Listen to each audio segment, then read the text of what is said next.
Finally, in our ongoing series of conversations with Democratic and Republican presidential nomination candidates who are competing in the primary contests. Tonight, Ohio Democrat Dennis Kucinich, who is serving his 6th term in the U.S. House of Representatives. He is the former mayor of Cleveland, and he ran for the Democratic nomination for president in 2004. I spoke with Dennis Kucinich earlier today. Congressman Kucinich, thank you very much for talking with us. Thank you very much. Good to be here, Judy. You were the only 2008 presidential candidate who 5 years ago this week voted against giving the president the authorization to go to war in Iraq.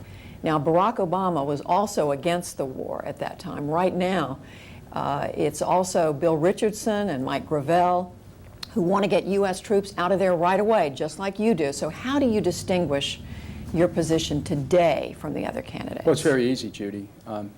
I not only voted against it, but I did an analysis 5 years ago that totally debunked the Bush case for war. As a matter of fact, the analysis that I did was 100% spot on in asserting that there was no proof that Iraq had the intention or capability of attacking the United States, that they had anything to do with 9/11 or al-Qaeda's role in 9/11, and certainly there was no proof that Iraq had weapons of mass destruction.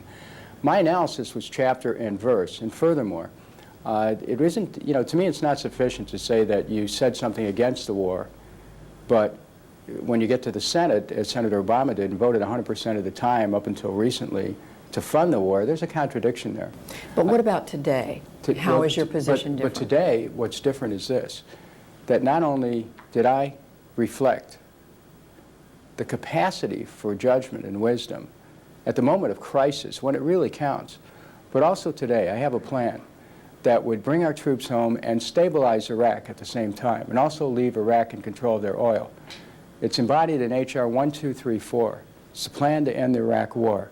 I submitted versions of that plan immediately after the invasion. But today there are many people who talk about ending the war, but I have the plan to do it and a way to stabilize Iraq at the same time. There's no one else who really has presented that awareness, or who is saying, look, the privatization of Iraq's oil or the partition of Iraq is a path to continued war. What do you think Iraq will look like after U.S. troops are out of there? Well, you have to keep in mind that my plan calls for a parallel process. We end the occupation, close the bases, bring the troops home in parallel with an international security and peacekeeping force that moves in as our troops leave. I mean, that's the way you bring an end to the U.S. involvement in Iraq. Otherwise, you have the plans of Senators Clinton, Obama, and Edwards, all of which will leave a U.S. presence in the region. And frankly, we have to get out of there. We have to bring our troops home.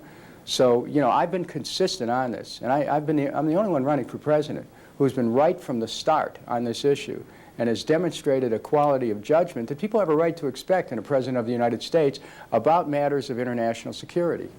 You have described yourself, I think, as a committed pacifist. Help us understand what that means. I mean, for example, after 9/11, the terrorist attack on the United States, if you had been president, what would you have done? Well, I think that we had a right to strike at the training camps. As a matter of fact, I voted for the resolution that gave the president the ability to do that.